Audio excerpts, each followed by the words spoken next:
You know, I thought I'd start our time off today with a bit of a story for you. A story about a boy. This little boy was found in a motel unit back in the early 1960s on a cold winter's day. Now, the motel unit door was cracked open, and the sound of a baby crying was what alerted people to the fact that there might be a problem in the room. And as the motel staff entered the room, they realized that there were no adults in that room. There was just the baby laying on the bed. As they looked around the room, a lot of the furniture was knocked over and there was blood everywhere. One of the motel staff grabbed a blanket and he wrapped that baby up and he took him over to the motel office where they phoned the police. At the end of the day, that child was taken into custody by social services, and within a matter of a few weeks he was placed into the foster care system. Now, I believe that there are thousands of amazing foster families out there. But, you know, not every fostering situation works out well for the children involved. In fact, oftentimes children will move in and out of care. And that's what happened for this little boy. He went from foster home to foster home to foster home until by the time he was 5 years old, he'd been through 13 different foster homes. Now, you might be saying to me, Tom, how do you know so much about this little guy's story? And I'll tell you, the reason I know so much about this handsome little devil's story is because it's my story. I'm sharing my story with you. What you may not know, though, is that there are hundreds of thousands of foster children across North America today. What you may not know about those children is that high percentages of those foster children never complete high school. Many of them struggle with drug and alcohol and mental health issues. Most of them, at one time or another, become homeless or incarcerated.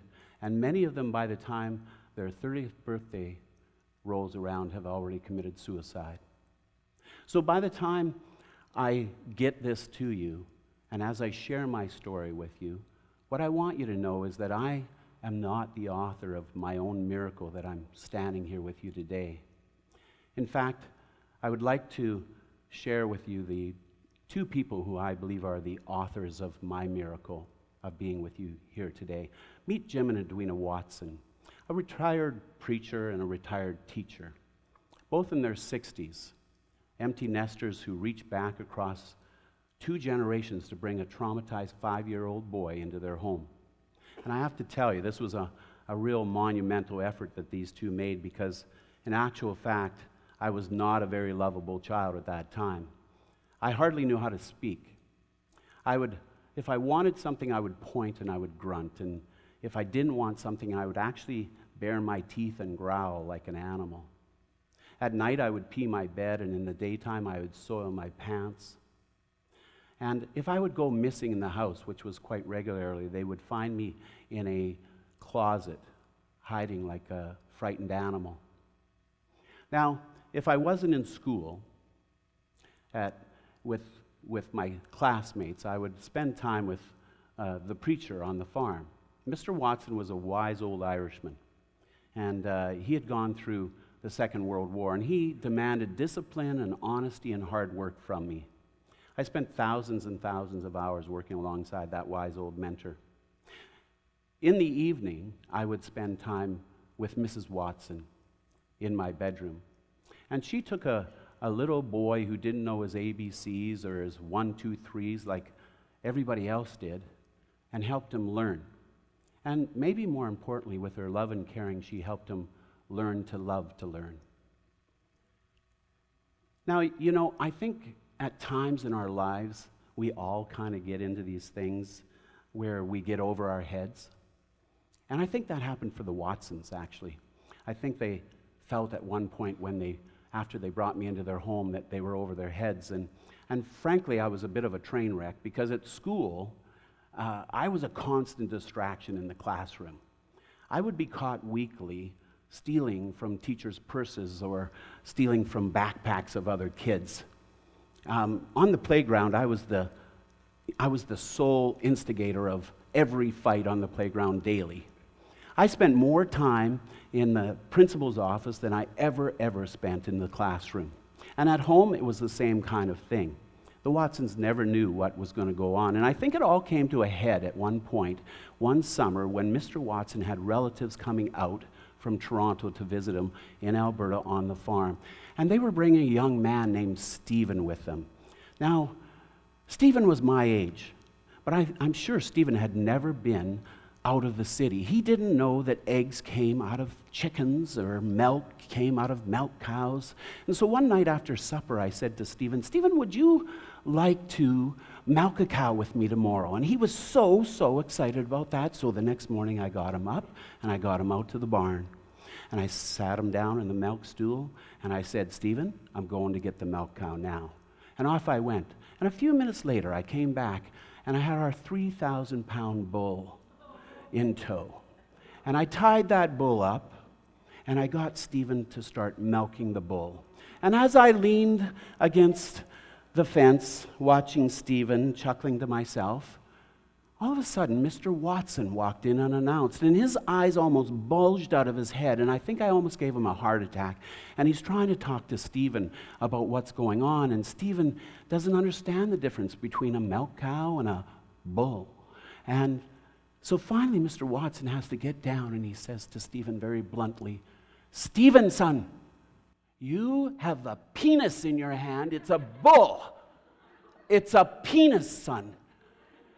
And like a scene out of Macaulay Culkin and Home Alone, Stephen realizes what's going on, and he screams, and he jumps off that milk stool, and off he goes through the barn and out to the house to wash his hands. And I think at that point in time, the Watsons realized they were in over their heads. So what they decided to do was form a village around me. And that's really what they needed, was more people to take an interest in me. They reached out to difference makers like their son Dale, who I looked up to, and Dale is still a big part of my life now. And they reached out to their daughter Faye, who was like a second mother to me. And they reached out to teachers and coaches, and they reached out to other community families who all surrounded me. They made an army around me. And slowly but surely, I started to show like glimmers of hope. But the reality of it is that I was still like crazy. I mean, it's not like I just changed overnight. And so, you know, when I think about that, I think that Mr. Watson would look at me and say, "What are you doing?" It was like the time when I was on the playground and a little girl in my class pointed fingers at me and she said, "You're stinky." And later that day in class, she sat in front of me and I took her hair gently and I snipped 10 inches off of it. That wasn't good. And the time that I was in the gymnasium and I got in a fight and I knocked a young man's 2 teeth out, and that wasn't good. And Mr. Watson got a phone call after that, and he had to get in the car and drive the well-worn path into town and to the principal's office, and he took me home that day. And on the way home, he gave me 2 bits of advice. He said, number 1, anybody who does anything great in the world has to like themselves. You don't like yourself. And number 2, you'll never like yourself until you start doing good things in the world. You need to choose good, you need to act on your good, and you need to actually enjoy the good that you do. People around you will enjoy you, you'll enjoy yourself, you'll be good. You need to be good and love yourself to be great. That stuck with me for some reason that day. And so when I think about that, I think about the Watsons. What did they do for you in society? What did they do for you? Well, I could have been. Remember, I told you earlier about foster children struggling with drugs and alcohol and incarceration. I could have been that alcoholic last night who drove home and killed somebody in your family. I could be that drug dealer living out in your neighborhoods, feeding your kids drugs. I could be the thief that stole stuff out of your house or stole your car last night. But instead, what I am is what the Watsons helped create through a miracle. They took a disheveled little boy who was trajectory down to crash and burn, and instead they altered that trajectory to a person who actually can be here with you today, functioning well. You know, I read more and more and more that we are more connected in society than ever before, and yet lonelier. And I believe that, because in my life, as I look back, I think about the times that I struggled as a young boy, and I think about how I've struggled in certain areas of my life over time, and it has never been a text or a Facebook message that made me feel good about myself. It was that physical relationship of being together like we are today, being with somebody, seeing them smile, hearing their voice, feeling a hug, getting a pat. That's the stuff that makes people feel good. It's not that cheap bandage relationship that social media can be. And so I believe that people are lonelier today. You know, I'll give you an example of that rich relationship I was talking about. My first wife, Darlene, was struggling with cancer, and she had had a bone marrow transplant. And she was doing fairly well, but the doctors and her and I got together, and we decided I should fly back home. And so I did fly home. I hadn't been home in months, and I was going to go back to work, and I was going to get the house ready so if Darlene could come home, I would be ready for her. I was home, and a few days later, a panicked phone call came from our doctor, and what he said was, Darlene's taken a turn for the worse and she's going to die. I raced to the airport, and I'm sitting in the plane, and I'm on a window seat, and there's a empty seat beside me, and I'm praying, God, please don't let somebody sit here that wants to talk, because I do not want to talk. And when you know it, the loveliest grandma ever sat beside me, and she is heading from Fort St. John to Vancouver to see her grandkids, who she hasn't seen for a while. She's very excited, and she's trying to tell me, and I'm trying to ignore her. And she would tap me on the leg, and I'd look, and then I'd try to ignore her, and she'd tap me again. And finally I said to her, ma'am, I do not want to be rude to you today, but my wife is dying, and that's why I'm going to Vancouver, and I don't feel like talking. And I turned with tears streaming down my eyes, looked out the window, and you know, a miracle moment happened. In a few seconds, this warm little grandma hand slid into my hand, and she held my hand from Fort St. John to Vancouver. There was some soothing energy that came through her hand into me. It was like she was holding my broken heart. There we were, two strangers on a plane. Me trying to get to my wife to help her pass from this life to the next, and this little grandma helping prepare me to do that. You know, there's this boomerang feeling that you get. I think that grandma got that day.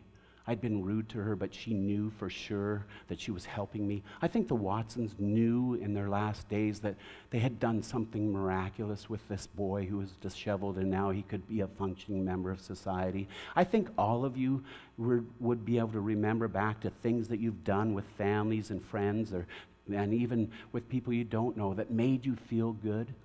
Well, you know, that's the boomerang effect. That's what it's about. You give something and you get something back. It's amazing. That's what makes us so special. We can give and receive. And you know, I ran into an interesting story that I'd like to share with you. My wife, Kathy, and I were getting our house painted the last few weeks. And an amazing lady came into our lives. She's a painter. Her name's Nicole. And she was explaining to us about this client that she had about a year ago. His name's Arthur, and Arthur was on a dialysis machine. He needed a kidney transplant. And he told Nicole all his story, and his family told her their story, and Arthur's been struggling to find a donor. So his story touched Nicole so much that she went out on her own and she got all the testing done to see if she might be a good donor. It turns out she was. And so Nicole actually donated just a few weeks ago. She went through the transplant to help Arthur. Now Arthur's doing well, and Nicole's doing well. And the amazing thing that Nicole has told me since was how amazing she felt, even when she made the decision to tell Arthur that she was going to do this for him. And after the fact, she's told me this boomerang effect has just been even more amazing for her. And so the interesting thing is Nicole got a wonderful letter from Arthur's family, and I'd like to share Nicole reading that letter to you today. My name is Nicole, and I'm the one that donated a kidney to Arthur. This is a letter that was written to me by Morale and Arthur after the surgery, and means the world to me. Dearest Nicole, there are not words I can use to express my gratitude for your gift to Arthur and our family. It was so unexpected, a real miracle. I thank God that he heard my heart's cry. Seeing Arthur suffer day after day left us so broken. You are an example to every person we tell our story, that there is kindness of the most generous and selfless kind. Your legacy to my family will be imprinted in our hearts. You are beautiful and caring and courageous. I will thank God every day and pray that God will reward you with joy and provision. We love you, Nicole. Love Arthur, Morale, and their 4 children. This is the gift that I've received. Isn't that amazing? That is the boomerang effect right there. You know, the amazing thing is, I think Nicole is somewhere in this audience today. Nicole, could you stand up? I'm not sure if you are or not. There she is.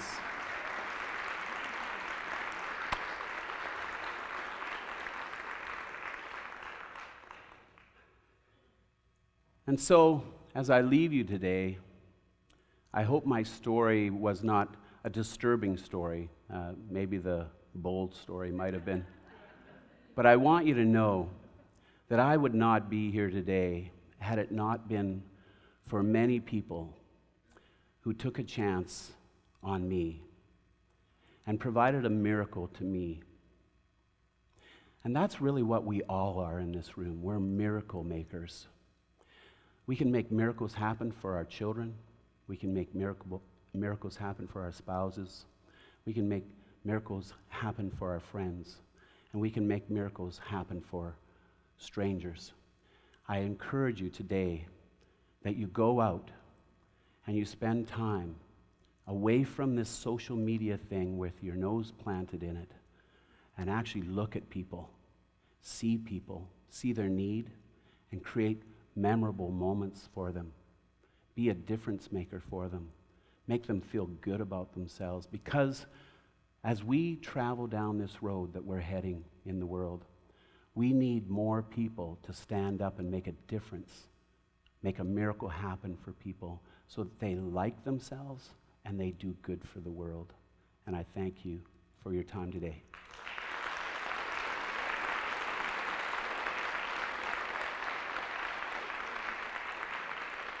Thank you.